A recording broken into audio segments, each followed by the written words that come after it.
საღამოში დობისა მოგესალმებით. Როგორც ალბათ უკვე მიხვდით, სულ რამდენიმე წუთში დავიწყებ ჩვენს მომდევნო პირდაპირ ჩართვას. ჩვენმა ერთგულმა მსმენელმა იცის, რომ ეს პირველი 1-2 წუთი გვაქვს ხოლმე მოლოდინისთვის განკუთვნილი, სანამ ის შეტყობინება მივა მსმენელამდე, ვინც გამოთქვა სურვილი, რომ აი ჩართვას უსმენს პირდაპირ ეთერში, ამიტომ დაველოდოთ, თუმცა აქ როგორც ხედავ, საკმაოდ აქტიურად სწრაფად გვერდდებიან, ამიტომ დიდხანს არ დაგაყოვნებთ, გვერდებით.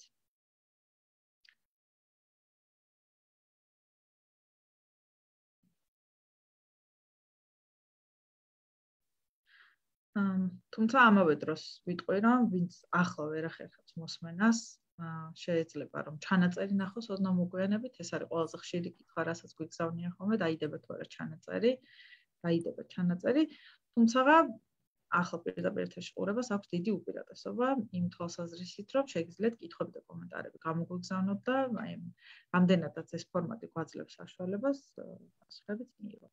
აი, მე მგონი საკმარისი მსმენელი ყავს, სამი ტოპისთვის შეგვიძლია დავიწყოთ. კიდევ ერთხელ მოგესალმებით, მე გახლავართ თამთა საამიშვილი, ფსიქოლოგი, წარმოადგენ ორგანიზაცია Mag Georgias, თუ სულ პირველად აღმოჩნდით ახლა ამ პლატფორმაზე და გაინტერესებთ რა ხდება, გეტყვით რომ ეს არის პლატფორმა მშობლის კიური, და ალბათ სახელწოდებაც სწავლის მეტყველია და გეუბნებათ იმას, რომ პირველ რიგში მშობლებისთვის არის განკუთვნილი, ამ პლატფორმაზე ვსაუბრობთ ყველაფერზე, რაც ეხება ბავშვებს, თუმცა მშობლების გარდა ვიცით, რომ სპეციალისტებიც გვადევნებენ ხოლმე თვალს და ასევე ბავშვთან დაკავშირებული სხვა პირები.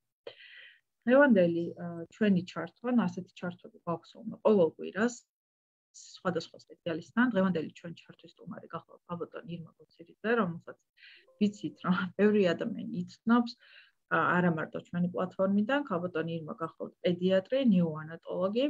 ეს არ არის მისი პირველი სტუმრობა მშობლის კიურზე, შეგიძლიათ ჩვენს ვიდეოთეკას გადაავალოთ თვალი და აღმოაჩენთ ბევრ საინტერესო თემაზე უკვე გვესაუბრა ქალბატონი ირმა, ამიტომ ჩვენი გუნდის სახელით კიდევ ერთხელ გიხდით მადლობა ჩვენთან თანამშრომლობისთვის.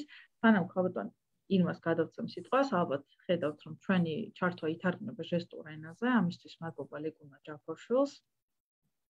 და მე რაც შემეხება, მე შევასრულებ ესეთი ფასილიტატორის ფუნქციას, სიამოვნებით წავიკითხავ თქვენს მიერ გამოგზავნილ კითხვებს და კომენტარებს და გავაცნობ ქალბატონ ირმას. შეგიძლიათ აი აქვე პირდაპირ აი ამ Facebook პოსტის ვიდეოს ქვემოთ დაწეროთ, თუ არ გაქვთ სურვილი რომ აი ზემოთ იქ საქვეყნოდ მოგმართოთ, შეგიძლიათ შეტყობინების სახით და ესეც მოვა ჩვენამდე არ დაიკარგეთ. აღარ გავაგრძელებ მეც ქალბატონო ირმა, მართლა კიდევ ერთხელ უდიდესი მადლობა ყველა იმ ინფორმაციისთვის, ცოდნისთვის, რომელსაც აი ესე გვიზიარებთ ხოლმე უკვე არაერთხელ აი ამ პლატფორმის, ასე ვთქვათ, მსმენელებს. დღევანდელი თემა, უბრალოდ თემას ამოვაცხადებ, ეს არის უილიამსის და დაუნის სინდრომი, ხო? ანუ აი ამორი სინდრომის შესახებ ვისაუბრები დღეს ჩვენს მსმენელს. ალბათ დავიწყებთ მიზეზებით და შედარებაზეც გავაკეთებთ აქცენტს და კიდევ თუ კი რამე კითხვა ექნება ჩვენ მსმენელს.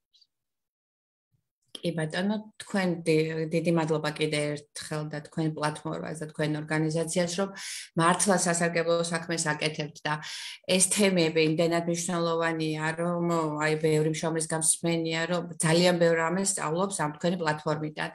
მადლობა ჩვენ მშობლებს, რომ ეს უპირატესობა აქვთ და შეუძლიათ რაღაცა ახალი ინფორმაცია მოისმინონ თქვენგან. ეხლა დღევანდელი თემა, რატომ ავარჩიეთ, შედარება, ჯერჯერობით დაუნის სინდრომი გამომდინარე წინა თვიდან დაგვაგვიანდა ცოტა, მაგრამ ეს 21 მარტი ყველა ვიცით და ჩვენმა სფერომ ყველამ აღნიშნა, ვისაც როგორ შეეძლო აი ამ ცუდ ძნელბედობის ჟამს, რომელიც საერთოდ სოფლიოს უდგას, მაინც ცოტა გრთალად იყო, მაგრამ მაინც რა თქმა უნდა ჩვენი ბავშვებისთვის და ჩვენი მშობლებისთვის მაინც გავახარეთ და რაღაც მოვახერხეთ. და ეს მეორე სინდრომი, ეს უილიამსის სინდრომი, რაზეც მინდა მე თქვენ გესაუბროთ და მინდა გაგაცნოთ, ორივე ესე ქრომოსომული დარღვევაა, რომელიც დაბადებიდან გავლენას ახდენს ადამიანებზე და ხანდახან ხდება ხოლმე ამ ორი სინდრომის გაიგივება და მსგავსება. და ამ ბოლოსაც შემხვდა, იმიტომ ავარჩიე ეს თემა და მინდოდა თქვენთვის გადმომეცა შედარება გაგვეკეთებინა და თუ ვინმე მშობელი გვისმენს, ვისაც ეს სინდრომები აქვს, მათთვისაც კარგია და მოისმენენ, ესე იგი ამ შედარებას და რატო მოხდა შედარება აბსოლუტურად სხვადასხვა სინდრომია, თუმცა რაღაცები, რა თქმა უნდა, როგორც ყველა განვითარების დარღვევას, ამასაც გაიგივებული აქვს და ისევე როგორც გენეტიკურ ზოგიერთ პათოლოგიას, ამათაც გაიგივებული აქვს ზოგი სიმპტომატიკა. ეხლა ეს ორივე სინდრომი ადამიანის ბუნებრივი მდგომარეობა, აი ამითი ვიწყებთ და არა დაავადება. ეს სინდრომი რა არის? ეს არის სიტყვასიტყვეთ, ეს არის ესე იგი ნიშნების რაღაცა სიმპტომების ერთობლიობა, ჩვენ ეხლა სპეციალისტები, ფსიქოლოგები, ექიმები სტიგმას უძახით ამას, აი ამ სტიგმების კომბინაცია, რომელთაც საერთო ერთი მიზეზი აქვთ. და აი ამ მიზეზს ეხლა გავიგებთ რა არის, ეს არის სინდრომი. ეხლა მინდა გითხრათ, რომ ეს სინდრომები არ გადაეცემა მემკვიდრეობით და უკვე დაუნის სინდრომზე ბევრი არის საუბარი, ყველა მიცით, მაგრამ გავმეორდები ალბათ, რომ ეს არის დამატებითი ქრომოსომა.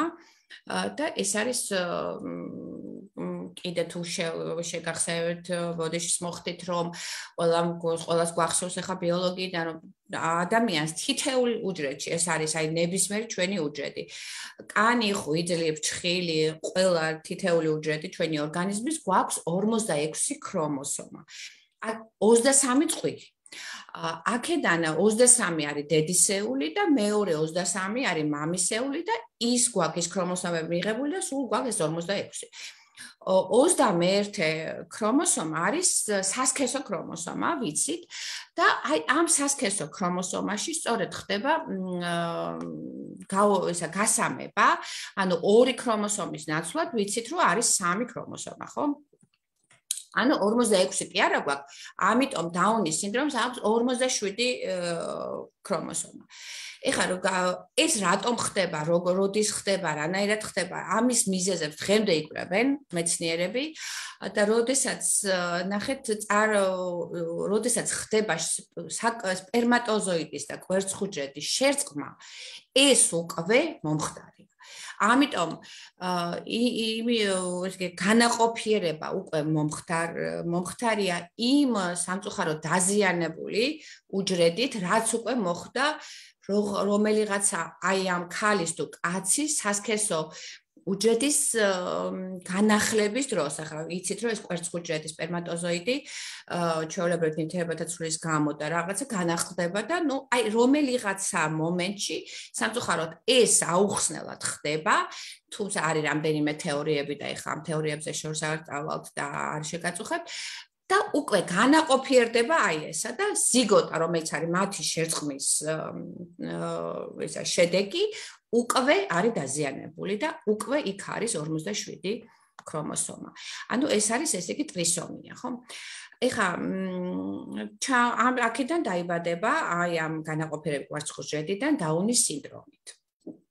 ბავშვი და მინდა აქვე გითხრათ რომ არასოდეს არ ვახსენოთ, ხა ჩემმა კოლეგებმა ეს იციან, მაგრამ შეუძლებთან არ ვცეთ პატუმი და არასოდეს არ მოვიხსენიოთ რომ აი ეს ბავშვი არის დაუნი და ეს არ შეიძლება თამხმებით თქვენს აუცილებლად აღვნიშნავთ რომ აი ნინი დაუნის სინდრომით ან აი ესეთი უფრო ესე იგი პატივს ვცემთ ბავშვს და მის ინტერესებს ვითვალისწინებთ ან და აი დაუნის დაავადებას არ ვიტყვით, როგორც უკვე აღვნიშნეთ და დაუნის სინდრომით, აი თქვა თუ ვიცით ბავშვის სახელი, სასურველია რომ სახელიც მივაყავთ.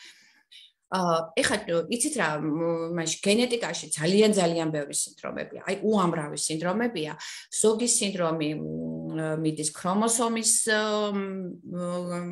მეტობით, ზოგი ქრომოსომის ნაკლებობით, ზოგს აქვს გენური მდგომარეობები, ქრომოსომები იცით რომ ბიოლოგიიდან გვახსოვს შედგება გენებისაგან, მისი ნაკლოვანებით და ესეთ სინდრომებს გვაძლევთ. აი მაგალითად არის ასეთი მსგავსი შეიძლება რომ დავიწყე საუბარი თქვი რომ აიგივებენ თქო, არ შეიძლება ამის გაიგივება უფრო ახლოს არის თამთა და გავს ჩვენი მშობლებისთვის მინდა გავმარტოთ დაუნის სინდრომს. ეს არის ედვარდის სინდრომი, როდესაც მე-18 მე ვიძახი ფენოტიპით, ანუ ვიზუალურად.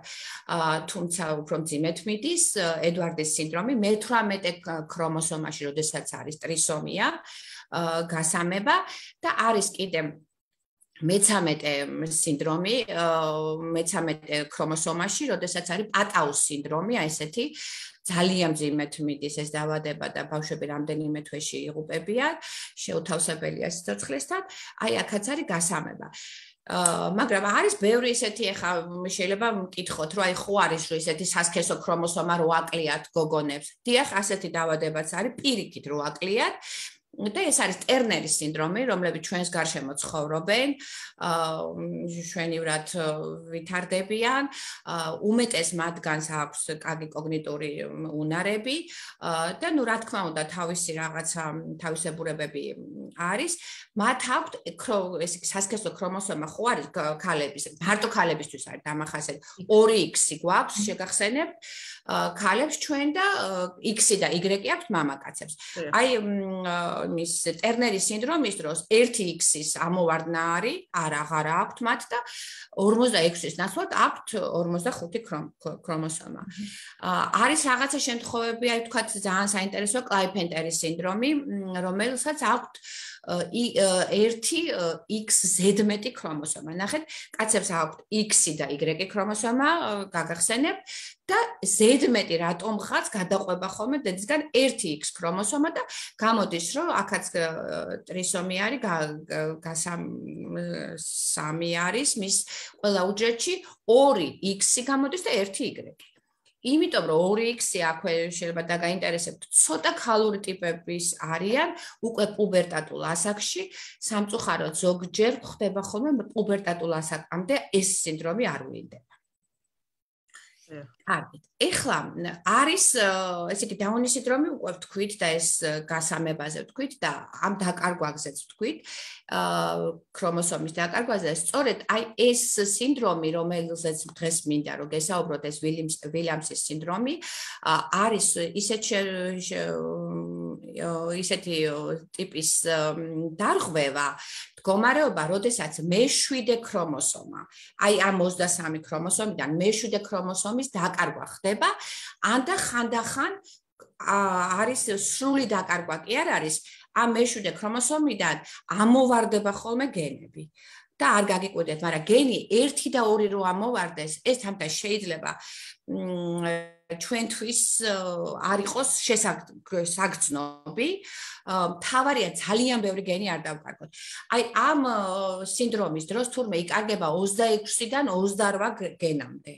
ქრება, რატომღაც და შეგახსენებთ, რომ თითოეულ ქრომოსომაში არის 21,000 გენი. წარმოიდგინეთ და უჯრედში ხო 2 ქრომოსომა გვაქვს, ანუ 21-2-ია, უამრავი გენი გვაქვს. და აი წარმოიდგინეთ ხა 28 და 26 გენის დაკარგვა ძალიან აი ამ რაოდენობასთან თითქოს უნიშნელოა, მაგრამ ძალიან მნიშვნელოვანია, იმიტომ რომ ყალიბდება აი ეს სინდრომი, ვილიამსის სინდრომი და ეს განსაკუთრებით არის საინტერესო, იმიტომ რომ ასეთი ბავშვები, ასეთი ინდივიდები ვერ გამოიმუშავებენ განსაკუთრებით სილას და ერთ-ერთი ცილა, რომელიც აუცილებელია ჩვენი ორგანიზმისთვის, რომ გქონდეს და გულსიზრახთა სისტემა ჩვენი გამართულად მუშაობდეს, ეს არის ელასტინი. აი სწორედ აი ამ მე-7 ქრომოსომის 26-დან 28 გენში ყოფილა ეს ელასტინი და აღარ არის. ამოვარდა, შედეგად რო არ ამოვარდა, ესა გარდა იმისა, რომ ბავშვი დაიჩაგრა რაღაცა სიმპტომების და ჰაბიტუსით და ფენოტიპით არის სხვანაირი, განვითარების შეფერხებით არის სხვანაირი, მას ეწყება გულსიზრახთა პათოლოგია. და ესეც არის. ანუ ნიშნებზე გადავალთ, აი მიზეზებზე თუ შეგვიძლია. კი ბატონო, კი. ეხლა ნახეთ, მინდა გაჩვენოთ სურათი და ეხლა გავაზიარებ. ეს არის მე მინდა ეხლა სახელი გითხრათ, რომ ხანდახან ლიტერატურაში გვხვდება ხოლმე ეს ვილიამსის სინდრომი, როგორც ვილიამსის ბეურენის სინდრომი, ან ელფის სინდრომი. ნახეთ, აი ხანდახან სინდრომ ელფა ესე უნდა შეიძლება ვნახოთ, ან ელფის სინდრომი, იმიტომ რომ ეს ბავშვები ძალიან გვანან ჰაბიტუსით ამ მას მდგომარეობას თუ გავიხსენებთ ახლა ჩვენი კინოებიდან, როდესაც ვნახულობთ ამ ელფის იმას აღნაგობას, ეხლა გადავალ და გაგიჩერებ, სახის ბრტყელი პროფილი აქვს და ესე იგი თვარისებური ფორმა აქვს, ყურის ნიჟარების განსხვავებული ფორმა, დაბერელი სუქანი ტუჩები, ღია პირი, მაგალითად მომცრო მეჩხერი კბილები, უნაგირად ცხვირი, აი ჯობს ალბათ რომ დიახ, ნახოთ თვალსაჩინო. ერთი წამით ეხლავე უკაცრავად. გავაზიაროთ ფართო ღიმილი, აქვთ რატომღაც აქვთ ამ ბავშვებს უკაცრავად ერთი წამით, ცისფერი თვალები და ესეც ამ გენზე არის დამოკიდებული.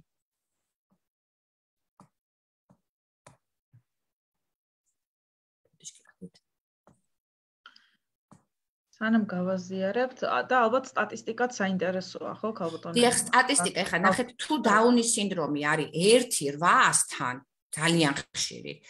აქ არის 1-8000-თან და 1-10000-თან, აი ასეთია. დიახ. ანუ გაცილებით იშვიათია, ვიდრე დაუნის სინდრომი. აი მე ვაპატიეთ რაღაცა მიმანამდე სანამ ჩვენ ვასწორებთ ტექნიკურ ხარვეს, აქ ერთ-ერთი მსმენელი გვილოცავს ხარებას, ჩვენც გილოცავთ საუკეთესო სურვილები. მადლობა. აი თუ გაზიარდა გოგონებო? დიახ, გაზიარდა, ხედავთ. აი ნახეთ, ეს არის უკვე მოზრდილი გოგონა, ერთიც და მეორეც, ეხა ავწევ. თუ ჩანს კარგად? დიახ, მე მგონი მსმენელი ხედავს, დიახ, თუ ხედავთ. აი პატარობის ასაკის ბავშვები, ნახეთ როგორი ესეთი დამახასიათებელი, ესეთი ცხვირი, მსუქანი ტუჩები, ღიმილი სულ სახეზე, ეხა თვალები აქ დახურულია, სამწუხაროდ ეს ცისფერი თვალები, ყურის მიბჯენით დგომა, თავის ზომა პატარა არის, ზოგჯერ არის მიკროცეფალია, ზოგჯერ არ არის მიკროცეფალია. აი ასეთი აღნაგობის არიან ბავშვები. მე ძალიან მინდა ეხლა დღეს გაჩვენოთ ვიდეო, ვისაუბრებ ეხლა ამ სინდრომზე და მე გაჩვენებთ პატარა ვიდეოს, ორი ვიდეო მაქვს, ერთი ესე იგი ამ დაუნის სინდრომთან დაკავშირებით, ერთი ამ ვილიამსის სინდრომთან დაკავშირებით და თუ იქნა კითხვები, რა თქმა უნდა, შემაწყვეტინებთ თამთა. ეხლა რა მინდა გითხრათ, გარდა იმისა, რაც თქვათ რო ეს არის დიახ ლამაზი ესე იგი პატარა თოჯინებს გვანან ბავშვები სამწუხაროდ ნახეთ რა არის აქაც შეიძლება შეგხვდეს ნახეთ აი რატო აიგივებენ თამთა ხანდახან გვაქვს ხოლმე რომ ხელის გულის განივენა აოჭი არის ხელის გულზე და ხანდახან ფეხზე ხდება თუ თქვათ აი პედიატრი ნახავს ან სამშობიაროში ბავშვი იქნა ნანახი და აი ეს ერთი ეს მოხრილი ფორმის მეხუთე თითი კლინოდაქტილია რომელიც დაუნის სინდრომისთვისაც არის დამახასიათებელი ყურის ნიჟარების დაბლადგომა თუ არის დამახასიათებელი რატომღაც ეჭვი აქვთ ხოლმე მიტანილი ხო არ არის თქვათ რაღაცა დაუნის სინდრომის ტრისომიის ან თქვათ მოზაიციზმის ან თქვათ რომელიღაცა შემთხვევა მაგრამ საერთოდ არ აგავს ხო თუმცა ჰიპოტონია ამათვისაც არის დამახასიათებელი ეხლა ყველაზე საინტერესო რა არის ნახეთ დაუნის სინდრომს ვადარებ ხასიათდება ზრდის შეფერხებით დაბადებამდე ანუ მუცლად ყოფნის პერიოდში თამთა ამას ჩვენ უკვე ეხლა კარგი ეხოსკოპისტი ამას ნახავს ანუ იქ არის სანაყოფო წყლების სიმრავლე არტერია სპეციალური სხვა ზომის რომელიც იზომება ზომა აქვს მას გულის სარქველები და გულის სისძარღვები უკვე ნაყოფის დამახასიათებელი ფორმის არის ანუ აი ეს 4D რასაც ვამბობთ ეს ძვირფასი აპარატი უკვე ნახულობს ამას შეიძლება ზუსტად დიაგნოზი ვერ დაგვისვას მაგრამ რაღაცა განვითარების დარღვევა რო არის და სინდრომია რაღაც აი ამას გვეუბნება ეხლა ეს არის ესე იგი მცირე ზომის ნაყოფი და მერეც 1 წლამდე ასაკამდე მეგობრებო მინდა რომ დაიმახსოვროთ 1 წლის მერე და მშობლები გავამხნევოთ რომ 1 წლის მერე უბრალოდ აღარ ხდება ხოლმე ეს მდგომარეობა ბავშვი იწყებს კვებას იმიტომ რომ 1 წლამდე სულ უჩივია და ძირთადი კლინიკური მომართვიანობა არის რომ ბავშვი არ იზრდება ცოტას ჭამს, ვაჭმევთ, მაგრამ ვერ სუქდება, წონაში ჩამორჩენა აქვს, დაში ჩამორჩენა აქვს. ყველაზე მთავარი, რაც უნდა ვნახოთ აქ, ეს არის გულსიძახავ პრობლემები, რომელიც არის შევიწროებული აორტა და შევიწროებული ფილტვის არტერია. ანუ შეიძლება ესა სარქლოვანი აპარატიც, გულის სარქლოვანი აპარატიც დაზიანებული იყოს, მაგრამ როგორც წესი, ეს ელასტინი, რომელიც აკლიათ ბავშვებს, ძირითადად სისხლძარღვებზე მოქმედებს. მეორე სიმპტომი, რაც აქ არის დამახასიათებელი და არ არის. აი ეს სიმპტომი თან ვადარებ დაუნის სინდრომს. აუცილებლად დამახასიათებელია დაუნის სინდრომისთვისაც, თამთა ვიცით რომ გულის მანკებია, მაგრამ იქ უფრო დაინტერესებულია სარქლოვანი აპარატი. და იცით რა არის კიდე საინტერესო, რომ ხანდახან ეს ვილიამსის სინდრომი დაბადებისთანავე, კი არა, 3 წლამდეც არ ჩანს სამწუხაროდ. და ისე ინიღბება ბავშვი, იმიტომ რომ პატარა ლამაზი, ძალიან გაწყობილი სახით თოჯინასავით ბავშვია, ცისფერთვალება, საერთოდ ექიმს თუ არ აქვს, ნანახი თუ არ აქვს რაღაცა სტიგმები შემჩნეული ამ ბავშვზე, საერთოდ ვერ იგებს და ეს ბავშვი თავის და ამ გულის პრობლემების გამო ხდება, თქვათ, ციანოზი აქვს, თქვათ, კანის სიჭრელი აქვს, თქვათ, ქოშინი აქვს. პირველი, რა თქმა უნდა, პედიატრთან ნამყოფია, მაგრამ ხდება კარდიოლოგთან. აი, კარდიოლოგი ნახავს თუ არა, აი ამ პათოლოგიას, იქიდან მოდის სხვათა შორის და შევხვდა ჩვენ ახლა სულაც ორი შემთხვევა მაქვს, სწორედ ასეთი, რომ კარდიოლოგიდან მოსული, არა გენეტიკოსისგან, არა პედიატრისგან, ვილიამსის სინდრომი არის მოსული, განმამისამართება და რეფერირება მოხდა მხოლოდ ისა კარდიოლოგის მეშვეობით, რაც კარგია და დროზე იქნა ნანახი, ანუ ეს სინდრომი. მეორე, რაც არის ძალიან აღსანიშნავი, ჩვენ ვიცით, რომ ჩვილები, ყველას ჩვილებს აქვთ მუცლის პრობლემა, კოლიკა, ხომ? რომელიც დაძლევადია, დაახლოებით მესამე კვირიდან იწყება და 4 თვემდე გრძელდება, მაგრამ 4 თვის მერე ეს ფიზიოლოგიურად გადადის ეს მდგომარეობა, მაგრამ რა ხდება აქ? ნახეთ, აქ იწყება კრამპი და მუცლის ტკივილები 4-5 თვის მერე. ანუ ეს არის ესე იგი დაჭიმულობა სხეულის, ტკივილი რაღაცა სიმპტომების და ეს განპირობებულია იმიტომ, რომ დარღვეულია კალციუმისა და D ვიტამინის მეტაბოლიზმი. კერძოდ ძალიან დიდი რაოდენობით გამომუშავდება კალციუმი სამწუხაროდ, ის რომელიც ბავშვებს აკლიათ ხოლმე და ჩვენ აქეთ ვაძლევთ, ასეთ შემთხვევაში ვილიამსის სინდრომის დროს არის ზედმეტი, ეს იწყებს როგორც მუცლის ტკივილს, ისევე კუნთის ტკივილს და ეს ტირილი ბავშვის შეწუხებული სახე უფრო 4 თვიდან ჭარბობს. ეხლა ტონუსის ხრივ აქაც როგორც დაუნის სინდრომის დროს დაბალი ტონუსია, საერთო სისუსტეა და ასაკის მატებასთან ერთად ბავშვის მოუქნელობა ვლინდება, მოტორული კოორდინაციის დარღვევები ვლინდება, შეიძლება ანუ მსხვილი მოტორიკაც კი გაძნელებული იყოს და ნელა-ნელა მერე დაძლევს ცოტა მოგვიანებით ასაკში. საინტერესო სიმპტომი აქვს ძალიან, ეს არის ჰიპერკუზია, რასაც ქვია ეს ჰიპერაკუზია, ზედმეტად გაძლიერებული სმენა. აი გაფაციცებული არიან და ეს სმენა მათ ბავშვებს აშინებთ, იმიტომ რომ ძალიან ბევრი ახმა ხდება და შფოთვა აქვს, უსიამოვნო შეგრძნებები აქვს, ღამის ტირილები აქვს, მაგრამ მე ნელ-ნელა ეჩვევიან და ასაკთან ერთად ეს ყველაფერი ესე გამოსწორებადია და ძალიან საინტერესო ამ სინდრომისთვის დამახასიათებელი საინტერესო სიმპტომი არის ის, რომ არ ვიცი ეს აღქმის გამო ბავშვებს აქვთ უნიკალური სიმღერის ნიჭი. და მე ვიცი ორი გოგონა, რომელიც სხვადასხვა სახლში ცხოვრობს საქართველოში, ორივე ძალიან მაგრამ ღერის და თქვენც ალბათ შეიძლება იცით ერთ-ერთი ასეთი გოგონა, აპატიეთ ახლა ვერ დავასახელებ, არ მაქვს უფლება, ხან არ შევთანხმებულა თვითონ ამ სახლის ცხოვრებთან, სადაც არის უნიკალური სმენა აქვს და კარგი ხმა და მღერის ეს გოგონა და უმეტესი მათგანი მღერიან და სასიამოვნო მოსაცმენი არის მათი სასიამოვნო მათი მოსმენა. და კიდევ რა მინდა რომ გითხრათ, რომ ასეთ ბავშვებისთვის დამახასიათებელი არის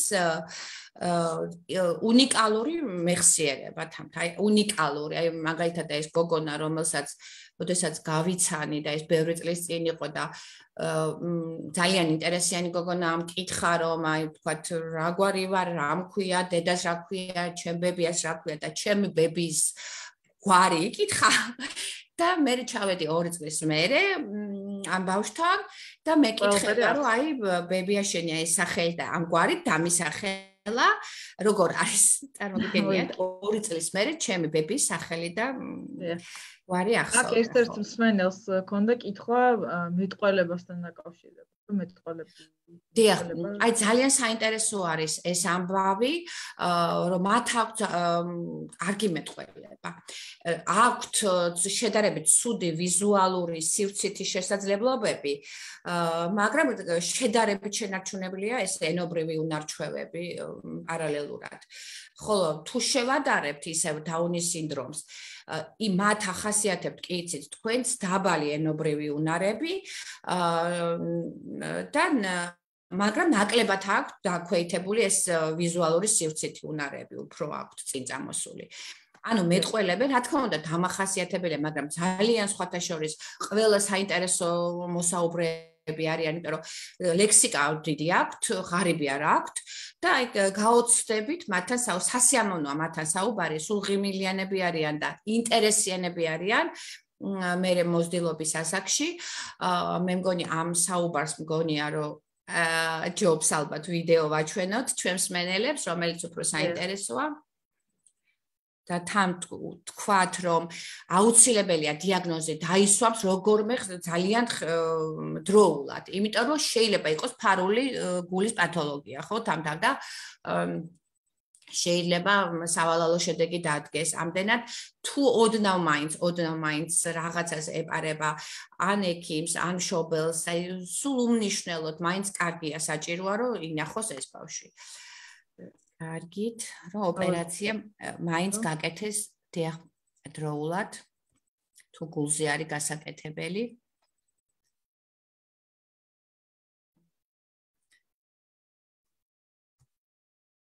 ეხლა ცოტა შეიძლება ისა არ დაგღალოთ ამ ვიდეომ, როგორც კი მეტყვით გამორთავ.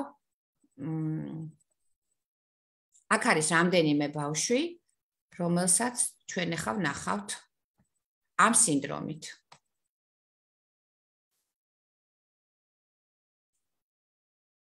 ხმა ესა ჩაუგდე, რომ ჩვენ თუ დაგჭირდება ვისაუბრებთ. ნუ ამას გვასწავლიან, ესე იგი, რომ რა ხდება.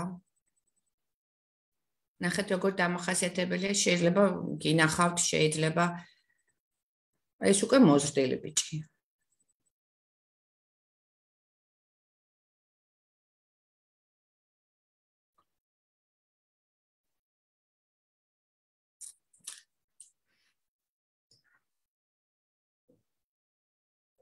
თან ვისაუბრებ, რომ ეს კვებითი დეფიციტი, როგორც გითხარით, 1 წლის მერე სწორდება ხოლმე და ნუ ბავშვი იზრდება, რა თქმა უნდა, მაგრამ იმ სასურველ ასაკს და ესე იგი მდგომარეობას, რაც მის ტიპურ განვითარების ბავშვებს აქვთ, რა თქმა უნდა, ვერ აღწევს, აი უკაც რა.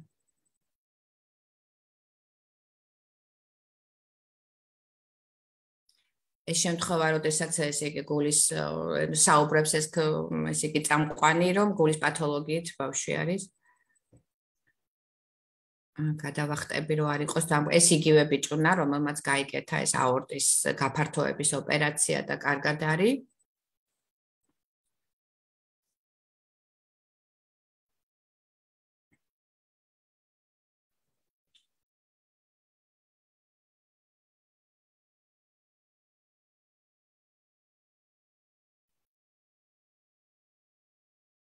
ეხა უკვე სხვადასხვა ბავშვი დიახ.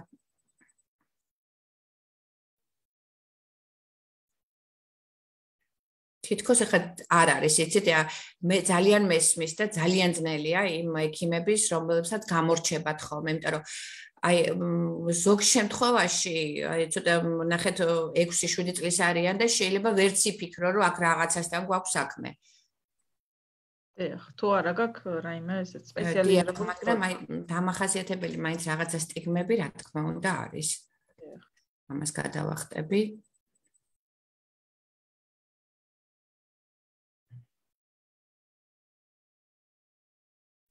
თეთრად ამ ბავშვია, მაგრამ ეს ასოციაციის პრეზიდენტია ეს ქალბატონი, რომელიც გვიყვება თავის ბავშვებზე და ნახეთ რა საყვარელი ბიჭია, ცისფერთვალება ისევ. აქ უფრო დამახასიათებელი მდგომარეობა. ტუჩები, რაზეც ვისაუბრეთ, დიდი ფართო. თვალები უნაგირა ცხვირი.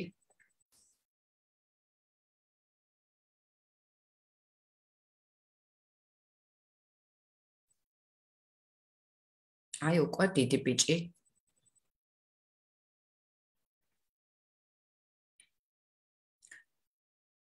ეხა გონებრივი რეტარდაცია ყველა შემთხვევაში, ნუ მეტნაკლებად IQ მერყეობს. ნუ აგამ სუბუქი ჩამორჩენიდან საშუალო ჩამორჩენამდე, ისიც ჩვენზეა დამოკიდებული, ჩვენ თერაპიებზე და ადრეულ ჩარევაზე, რაც შეიძლება დროულად რომ მივხედოთ. ესე იგი, პირველი აუცილებლობა მეგობრებო, ეს არის, რომ კვებითი თერაპია მოვაწესიკოთ. მეორე, რომ ზედმეტი კალცი და მისი შემცველი პროდუქტები ამოვიღოთ მენიუდან გარკვეული დროის მერე, ამას რა თქმა უნდა მონიტორინგი უნდა.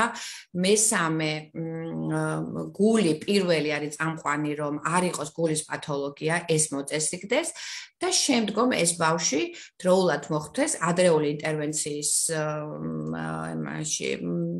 პროგრამაში, რომ მოხდეს მათთან მუშაობა. ქალბატონი ირმა, აქ სმენელის ერთი კითხვა გვაქვს. კი ბატონო, მე ვფიქრობ, ამ სინდრომის მქონე ადამიანებს ბავშვის, ანუ შვილის ყოლა, ხო, ბავშვის გაჩენა და საერთოდ როგორი სქესობრივი ცხოვრება აქვს. დიახ, საინტერესო კითხვა არის. ეხლა ნახეთ როგორ ხდება, მაშინ გავაიგივებ და ორივე სინდრომზე ვიტყვი, იმიტომ რომ იგივე უნდა ვთქვათ ამ დაუნის სინდრომზეც, რომ ესე იგი, ესე ორივე შემთხვევაში გოგონას სქესი, დაუნის სინდრომია თუ ვილიამსის სინდრომი, ორივენი ფერტილურები არიან, ანუ ორივე სინდრომი არიან ნაყოფიერები. ჩვენ ადრე ვიცოდით, რომ და სხვათა შორის მეც ასე ვისწავლე რატომღაც, რომ დაუნის სინდრომის მქონე ადამიანი ვერ მშობდა შთამომავლობას. თურმე ასე არ ყოფილა, ხდება ჩვეულებრივად საკვერცხუჯების განაყოფიერება და მას შეუძლია გააჩინოს აბსოლუტურად ჯანმრთელი.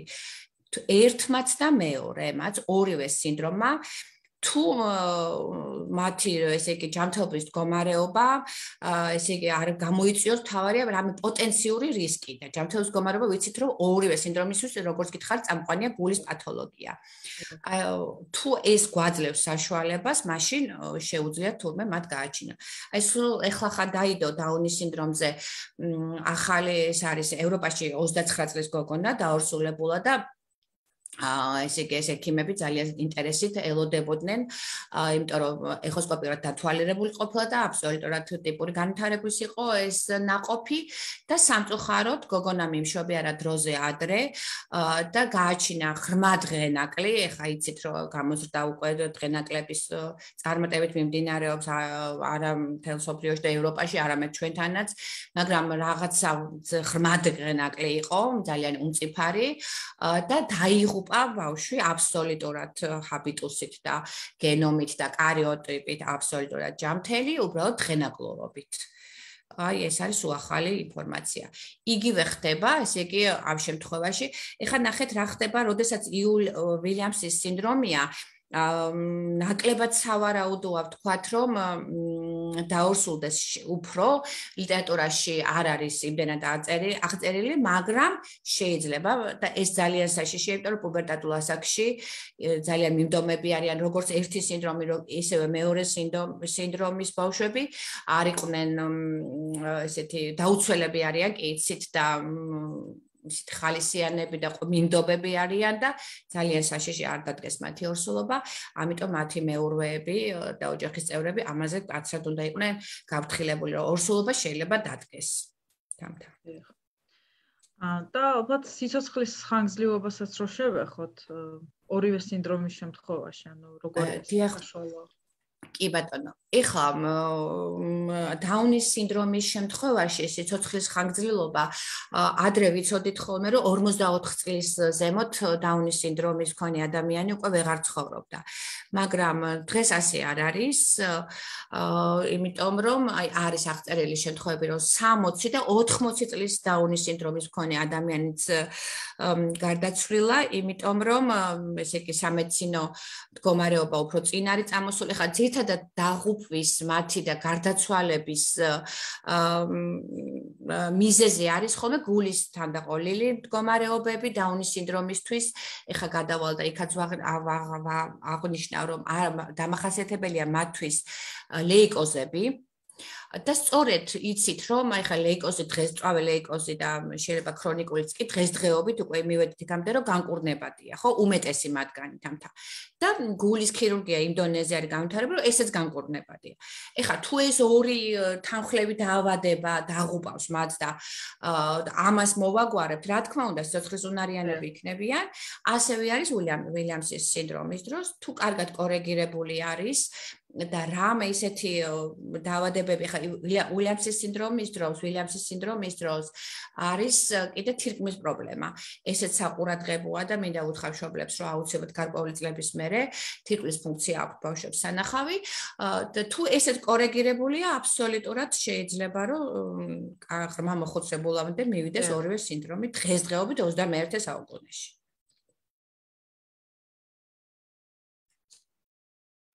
არის კიდე კითხვა? კითხვა არ არის, თუმცა ჩვენ წარმოვიდგენთ, რომ პოტენციურად გვისმენენ, ხო, აი ამ სინდრომის მქონე ბავშვების მშობლები და აი რომ ვისაუბროთ ამ ბავშვების ცხოვრებაზე, ანუ მათ რამდენად შეიძლება რომ დამოუკიდებლად იცხოვრონ, როგორი პროგნოზი არსებობს ამ თვალსაზრისით, ალბათ მშობელს პირველ რიგში ამის ეშინია, ხო? დიახ. ხო. ესე იგი, როგორც წესი, ბავშვებს ყოველთვის სამწუხაროდ უნდათ მეურვე, იმიტომ რომ როგორც გითხარით, არის ხოლმე მსუბუქი და საშუალო ჩამორჩენა. ეხლა ხმა ჩამორჩენაც არის, მაგრამ ჩვენ ამაზე საუბარი გქონდა ადრე წინა თვეებში, რომ ესე იგი, საშუალო ჩამორჩენა შეიძლება თამთა და ყველამ ვიცით, არ უნდა ამას ორი აზრი, რომ აუცილებლად გადავა ხმა ჩამორჩენაში, თუ მასთან თერაპიები არ იქნა წარმოებული და თუ მასთან მუშაობა არ იქნა ესა აუცილებლად გინდა არ გინდა მიდის სხვა ხარისხამდე, ხო, ჩამორჩენის ხარისხი. ამიტომ აქაც ძალიან ბევრი სამუშაოა ბავშვთან, იმიტომ რომ მათთვის დამახასიათებელია ყურადღების დეფიციტის სინდრომი, აქვთ რაღაც ხანდახან პერიოდულად, ძალიან პერიოდულად ქცევითი აშლილობა, რომელიც არის შფოთვებით, სიჯიუტით და არ არის ესეთი ქცევები, აი როგორც ვთქვათ, სხვა განვითარების დარღვევებისთვის არის დამახასიათებელი. ამიტომ ესე იგი მათ აუცილებლად ჭირდება თერაპიები. ჩვეულებრივად შეიძლება ესე იგი სკოლაში მათი ტარება, მაგრამ არ ამგონი რომ დაძლეონეს პროგრამა და ალბათ ასეთი ბავშვები ინკლუზიურ კლასში უნდა მოხვდნენ, რასაც ვერ ვიტყვით, მაგალითად აუცილებელი არ არის რომ დაუნის სინდრომის დროს ჩვეულებრივ სკოლაში, ჩვეულებრივ ტიპური განვითარების გვერდზე არ იჯდეს ის ბავშვი. შეიძლება რა თქმა უნდა, მასაც დაჭირდეს დახმარება და ალბათ დაჭირდება და ცალკეული პროგრამით იმუშავებს, მაგრამ ჩვეულებრივ სხედან ორივენი კლასში ბავშვები, ჩვეულებრივ ტიპური განვითარების მქონე ბავშვებთან. ესე იგი და ეს IQ როგორც წესი თამთამი ვილიამსის სინდრომის დროს 50-ს არ ჩამოწდება ხოლმე. როგორც წესი ესე მერყეობს ხოლმე 50 და ზემოთ. და ამ დამოუკიდებელი ცხოვრების უნარებზე მუშაობაც ვიცით, რომ რაც უფრო ადრეული ასაკიდან ეს ჩვენზეა დამოკიდებული აუცილებლად, თუმცა როგორც გითხარით, ეს ბავშვები დაუცველები არიან და რაღაც გარკვეულ პერიოდში მათ აუცილებლად მეურვე ჭირდებათ, მიმხედავი ჭირდებათ, მაგრამ იციან, ძალიან კარგად იციან, თქვა ბოსტნის დამუშავება, მებაღეობის უნარები შეუძლიათ კარგად ისწავლონ. ეხლა ამ ვიდეოშიც ვნახეთ, რომ თქვა რაღაცა ფორტეპიანოსთან იჯდა ხო ეს ბიჭი, რომელიც აღმოჩნდა, რომ წარმატებული მუსიკოსი არის, სამწუხაროდ ახლა გვარი არ ვიცი და არ არის ისეთ ცნობადი. ანუ მისი მშობელმა გამოიყენა ის ნიჭი და გააღვივა ის ნიჭი და ბავშვი ესე იგი უკრავს თურმე 6 წლიდან და ძალიან წარმატებულია კონცერტებზე გამოდის. ეს ხო დიდი ამბავია უკვე, რომ აი დამოუკიდებელი და მისი დედა, რომელიც აი ბოლო მომენტში, როდესაც ვრთავდით ამ ვიდეოს, საუბრობს, რომ მას შეუძლია უკვე თავისი ფულის გამომუშავება და ფუნქციურად იგი უკვე დამოუკიდებელია, მაგრამ რაღაცა უნარები ალბათ აი ესეთი ყოფითი, შეიძლება ყოფითი მაინც ჭირდებოდეს ყოფით წახმარება და მეურვე. ეხ გვაქვს აქ ბევრი მოკითხვა გალოტანაირმა თქვენი მილოცვა, იმიტომ რომ ხარების დღესასწაულს აემთხვა ჩვენი ჩართვა, ჩვენს გილოცავთ აბსოლუტურად ყველა მსმენელს. მადლობა. უკეთესო სურვილებით, კითხვები მეტი არ გვაქვს. თუ გვაქვს რაიმე რომ დავამატოთ, გასამატებელი დღევანდელ თემას ეხლა მე მინდა რომ ეს დაუნის სინდრომის შემთხვევაში სამედიცინო მხარეზეც გავიაროთ, ამთა თუ გვაქვს დრო. როგორ აქვს დრო? გვაქვს დრო, შეგვიძლია. გვაქვს დრო, ეხლა რო არ გადავღალოთ ჩვენი მსმენელი. ეხლა აუცილებლად, როდესაც ძალიან შეცნობადია და ძალიან იოლია დაუნის სინდრომის შეცნობა, ყველამ ვიცით და თქვენ დროს აღარ წავიღებ ამ სიმპტომატიკის ჩამოთვლაზე, თუ ასწრებთ, თუ გნებავთ, მაინც ვიწყით, რომ ის განივი ხაზი, რომელიც ხელის ნაოჭი არ არის აუცილებელი ქონდეს და ძალიან ბევრი ხელის ნაოჭიანი ბავშვი არსებობს ტიპური განვითარების, ამიტომ ეს სტიგმად ცალკეული არ არის, ყურადღება მისაქცევი, არის სიმპტომების ერთობლიობა და ეს ერთობლიობა უნდა იყოს 3 და მეტი. და თუ ეს 3 და მეტი ამ დაუნის სინდრომის დროს დავიჭირეთ, აუცილებლად ხდება გენეტიკოსის გამოძახება სამშობიაროში, სისხლის აღება, გარკვეული დროის მერე და სამწუხაროდ ეს წინა წლებში მაგალითად მე მახსოვს ძალიან მალე მოდიოდა პასუხები და ეხლა რაღაცა პროცედურა უნდა, იმიტომ რომ ხდება რამდენიმე უფრო რთული მექანიზმით ამ სისხლის კარიოტიპის გენური ცვლილებების შესწავლა, ცოტა გვიან მოდის ხოლმე და ეს არის უმძიმესი პერიოდი, თამთა ამე თანხმებით, როდესაც მშობელი მოლოდინშია, რომ აი სინდრომი არ დაუდასტურეს, მაგრამ სამწუხაროდ არის ხოლმე რომ დაასტურებს. სანამ აი მაგას გავაგრძელებთ, იქნება აი პრენატალურ პერიოდში გენეტიკურ კვლევასთან დაკავშირებით ძალიან მოკლედ გითხრათ, აი რამდენად სარისკოა მაგალითად ნაყოფისთვის და ან როდის სტარდება კონკრეტულად? დიახ, კი გეტყვით, ეხლა არის რამდენიმე კვლევა, რამდენიმე ტიპის კვლევა, ორივე სინდრომისთვის ეს არის, ესე იგი, იწყება მე-11-მე-12 კვირაზე, როდესაც ჩვეულებრივი ბანალური სისხლის ანალიზით ხდება სპეციალური ცილის აღმოჩენა, თუ არის ამ ცილის მეტობა, ესე უკაცრავად მე-11 კვირაზე, არასწორი გითხარით, ხდება კისრის ნაოჭის დათვალიერება. ეხოსკოპიაზე. ბატონო, ეხოსკოპიაზე, დიახ. ეს კისრის ნაოჭი ამ მე-11 კვირაზე უნდა იყოს 2 მილიმეტრი და 2 მილიმეტრზე მეტი აღარ უნდა იყოს.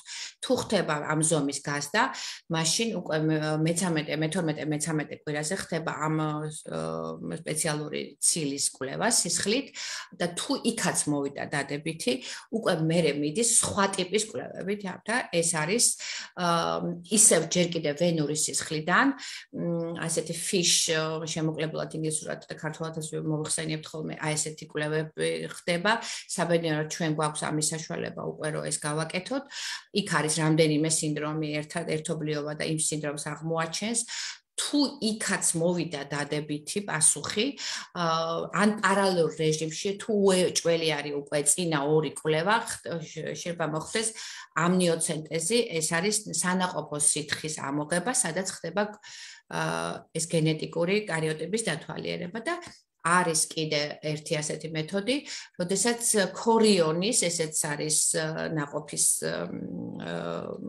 საიმაში საშუალოში შესვლა და ნაყოფის ქორიონის ამოღება და მისი დათვალიერებაც. აი ეს რამდენად უსაფრთხოა ნაყოფისთვის ძალიან.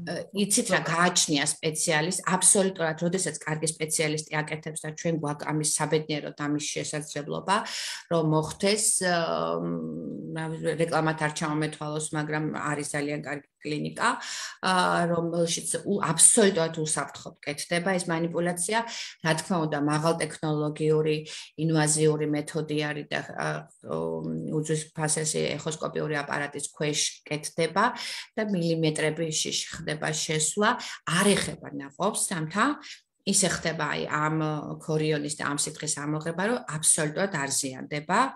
ნაყოფი, რა თქმა უნდა, ეს დავაზუსტებ, ეს კვლევები მაინც არის, ეს არ არის რუტინული, ხო? რუტინული არის ეხოსკოპია და აუცილებელი სავალდებულო მე-13 კვირაზე სისხლის გენეტიკურ მაგრამ ესეც თქვათ, მაშინ თქვენ პირადად ვის ურჩევთ ამის გაკეთებას? ურჩევთ ალბათ იცით როგორ არის ხა თუ პერიოდში გაკეთდეს თუ დაველოდოთ და თქვათ ის მომდევნო კვლევები რაც არა თუ ეხოსკოპი შეეპარა ეჭვი თუ სისხლში მოვიდა დადებითი მე ხდება ესე იგი უფრო ძვირიანი ტესტი სხვა მეთოდით გაკეთება რომელიც სამწუხაროდ სახელმწიფო ყოველთვის ვერ ფარავს აქვე გეტყვით იმიტომ რომ არის ხოლმე რომ აი ესეთი თქვათ ეს სოციალური პაკეტი ან რაღაც შეიძლება რომ ეს დაახლოებით მგონი 1000 თუ 1200 ლარი ღირს ეს ძვირიანი ტესტი რომელიც გენეტიკური ტესტია თუ აქაც უტყუარად მოვიდა აღარ არის საჭირო თქვა ამნიოცენტეზი გაკეთდეს და ამოიღებული იქნას ეს სითხე მაგრამ ხანდახან აი ეს გენეტიკური ანალიზი ან საეჭვო მოდის თამთა ან მოდის ხოლმე უარყოფითი და წინა ორი პასუხი გვაქვს ჩვენ დადებითი წარმოგიდგენიათ ამიტომ მივდივართ უკვე აი ინვაზიურ ჩარევაზე რაც არის ეს უკვე დიახამის გაკეთება კი და ახლა საუბრობდით უკვე ახალშობილის კვლევა როცა ტარდება და იმაზე რომ შობლისთვის რა უთხრათ მშობელს დიახ რა უთხრათ და ხო როგორ უნდა დაიწყოს ხათ დიახ უკვე ყავს მას დაუნის სინდრომით ბავშვი აუცილებელი გაიდლაინი რომელიც გვაქვს ჩვენ და დადებული არის ამინიტრო საიტზე სურველებს შეუძლიათ რომ ან მე მივაწოდო ან თვითონ ვასწავლოთ როგორ ხდება ამის ნახვა იმიტომ რომ იქ არის დაყოფილი და აუცილებელია აი თქვა პირველი წლის განმავლობაში რას ვაკეთებთ მერე წლიდან 5 წლამდე რა უნდა გაკეთდეს 5 წლიდან ზემოთ რა არის ეს რუტინული რაც ამ სინდრომისთვის არის დამახასიათებელი. პირველი ეს არის რომ ჩვილს უნდა ჩაუტარდეს დათვალიერება გულის ეხოსკოპია. გულის დაავადებები უნდა გამოვრიცხოთ. იცით რა, უმეტეს შემთხვევაში გვაქვს ეს, აი დაახლოებით 60-დან 70%-ში. თუმცა არის ისეთ შემთხვევები, როდესაც აი აუცილებლად მიდის მშობელი, ათვალიერებს და რუტინულად იცის რომ ეს უნდა გააკეთოს და არ გვხდება იქ მანკი. ეხა ნებისმიერი ჩვილს რომელთაც ამათაც აღენიშნება ესა ყლაპის პრობლემები, ხეჭვის პრობლემები აქვს. ხშირი გადაცდენა, ამ დროს უტარებთ ხოლმე და სასურველია გავაკეთოთ ყლაპის ტესტი. ეს არის ყლაპის რენტგენოლოგიური გამოკვლევა, რომელიც ჩვენთან კეთდება და აუცილებელია გავაკეთოთ. შემდგომი რაც არის ეს რეფლუქსები, თამთა ბავშვებს აქვთ ხოლმე ღებინება, რეგურგიტაცია, ამოქაფება, რომელიც ზომაზე მეტია, აი აქაც ეჭვი მიგვაქვს, რომ ხომ არ არის ესე გასტროინტესტინალური სისტემის რამე პათოლოგია და რენტგენოლოგიური დათვალიერება უნდა მოხდეს. რაც ხშირად არის ამ ბავშვებისთვის დამახასიათებელი, ეს არის კატარაქტა. და ამ დროს ეს იგი საეჭვო შემთხვევაში და ჩვენ არ ვიცით ეს საეჭვო შემთხვევა არის თუ არა, მაგრამ რუტინულად დაახლოებით მესამე თვეზე უნდა იყოს თვალი დათვალიერებული. აუცილებელი არის რომ სმენა იქნას შემოწმებული. მინდა გითხრათ მშობლებმა რომ ახალშობილებს სამშობიაროში ყველას რუტინულად უკეთდება სახელმწიფო აკეთებს სმენის შემოწმებას, მაგრამ ამ შემთხვევაში, როდესაც დაუნის სინდრომთან გვაქვს საქმე, გარკვეული თვეების მერე, ვთქვათ 5-6 თვის ბავშვი ხელახლა აუცილებელია უნდა ინახოს ოტოლარინგოლოგის მიერ და შემოწმებული უნდა იყოს სმენის შეფასება უნდა გაკეთდეს. ხშირად არის ხოლმე გამოხატული ამ ბავშვებთან ესე იგი შეკრულობა, ეს ყაბზობა, რომელიც სხვადასხვა გენეზის არის და ამ შემთხვევაში აუცილებლად უნდა გამოირიცხოს ერთ-ერთი წამყვანი, აქ არის ჰიპოთირეოზი. თუ ჰიპოთირეოზისგან არის და დამახასიათებელია სხვათა შორის ამ სინდრომისთვის ყაბზობა ამ კუთხით მივხედავთ. თუ კუჭ-ნაწლავის ტრაქტის სხვა მალფორმაციებია, იგივე გირშპრუნგის დაავადება, რომელიც გაუვალობის ერთ-ერთი ფორმა, იქიდან არის გამოწვეული, ამას ისევ რენტგენოლოგიურად მივხვდებით. ხშირად არის ხოლმე ხშირი რინიტები, ხმაურიანი და მსტვინავი სუნთქვა, იმიტომ რომ ჩვენ ვიცით რომ ამ ბავშვებისთვის დამახასიათებელია უნაგი რაც ხვირი და ამდენად ეს ცულები ესე ტიპიურად არ აქვთ განლაგებული, როგორც სხვას აქვს. ამდენად ეს დასაშვებია, მაგრამ ხშირად არის ხოლმე ეს გამონადენი და ამ კუთხითაც სულ პრობლემა არის და სულ მომართვიანობა გვაქვს ხოლმე. ყველაზე კიდე გულისმერე, რაც წამყვანია, ეს არის ჰემატოლოგიური ანომალიები, ანუ სისხლის ანომალიები. ამიტომ ძალიან მალე დაბადებიდან რეკომენდირებულია სისხლის სრული ანალიზის ჩატარება, არ იყოს ლეიკომიოდური რეაქციები ან ლეიკოზები, ან ესეთი გარდამავალი მდგომარეობები ამ დარღვევების გამოსავლენად, ესეც უნდა გავაკეთოთ. ხოლო რაც შეეხება ეხა ეს TSH, ანტი-TPO და FT4, ანუ თირეოტროპული გორმონების და ანტისხეულების ნახვა სხვა თვეებში და სხვა ასაკებშიც სავალდებულოა იმ შემთხვევაში, თუ ეს პირველი წლის მანძილზე ეს არ გამოვლინდა. ანუ ამაზე არ უნდა მოვეშვათ, იმიტომ რომ უნდა გვახსოვდეს. ეხლა ვიცით რომ მათთვის დამახასიათებელია სხვადასხვა ხარისხის გონებრივი შეფერხება. რაც დაკავშირებულია როგორც ამ ბიოლოგიური ფაქტორების გამო, ისევე რეაბილიტაციის დროულად არ დაწყებასთან დაკავშირებით. რა თქმა უნდა, ეს ბავშვები უფრო გვიან სწავლობენ ჯდომას, სიარულს, ცოცვას, თამაშს და ყველა ეს უნარები დამოკიდებულია ინდივიდზე.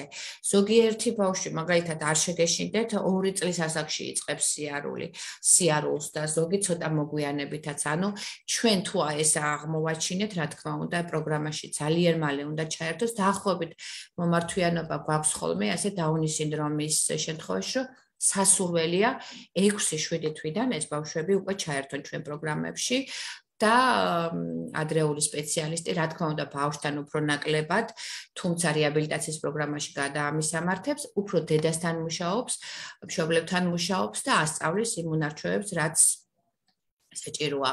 ანუ ეს რეაბილიტაცია, ეს ოკუპაციური თერაპია სავალდებულო არის უკვე ადრეული ამ თვეების ასაკიდან.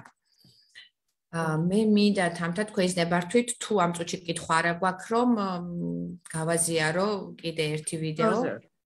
დიახ.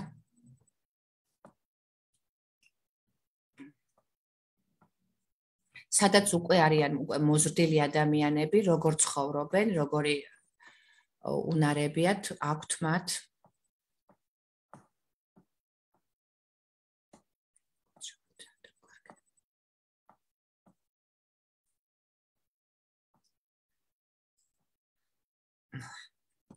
მოგდიეთ რაღაცა დავკარგე გონი სად მაგისა. ეხლა.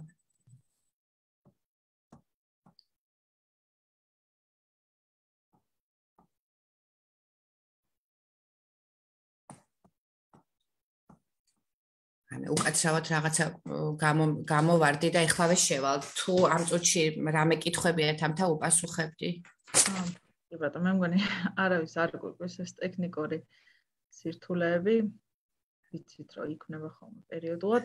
აი ერთი კითხვაა, მაგრამ თუ არ ვწდები ეს უილიამსის სინდრომს ეხება თუ არა და ხომს ანელს რომ შეგვისწოროს, ხო? ანუ როგორ შედიან კონტაქტში ახალ მეგობრებთან?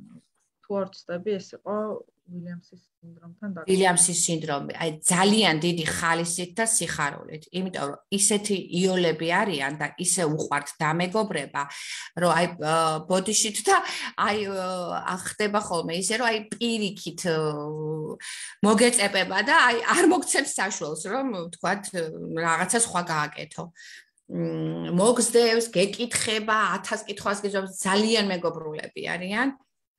გაზიარდა ეს მე მგონი ხო? დიახ, ხედავთ უკვე. დიახ. ნახეთ, ეს არის უკვე დასწული რაღაცა კომუნა, სადაც რამდენიმე ადამიანი შეიკრიბა, ისინი ერთად ცხოვრობენ, არიან ძალიან ბედნიერები, არიან სექსუალური წყვილებიც, პარტნიორები. ეს ნახეთ დამახასიათებელი კისრის ნაოჭი, რომელიც 2 მმ იყო, როგორ გარდაიქცა სხვანაირი, ესე იგი ტიპის კისრად, ეხლა ეს ტრაპეციული კისერი აქვს. თან ეს ამეცინა კომენტარი.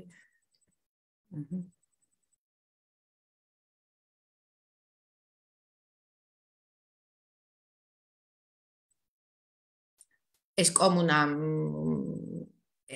ნანახი მაქვს მე და აი გაოცებული ვარ, ვიყავი აი ამათი მოწესრიგებულობით, ну არ ვიცი, როგორ პატივცემენ ერთმანეთს, როგორ განაწილებული აქვთ, რომ ეს იმას აკეთებს, ეს ამას, აი გაოცებული ვიყავი, როდესაც აი ლონდონში ვნახე ეს მსგავსი ისა ტიპის საცხოვრისი. ეს თუ არ ვწდები, ამბობს რომ Starbucks-ში მუშაობს, ხო? მე მგონი, დიახ.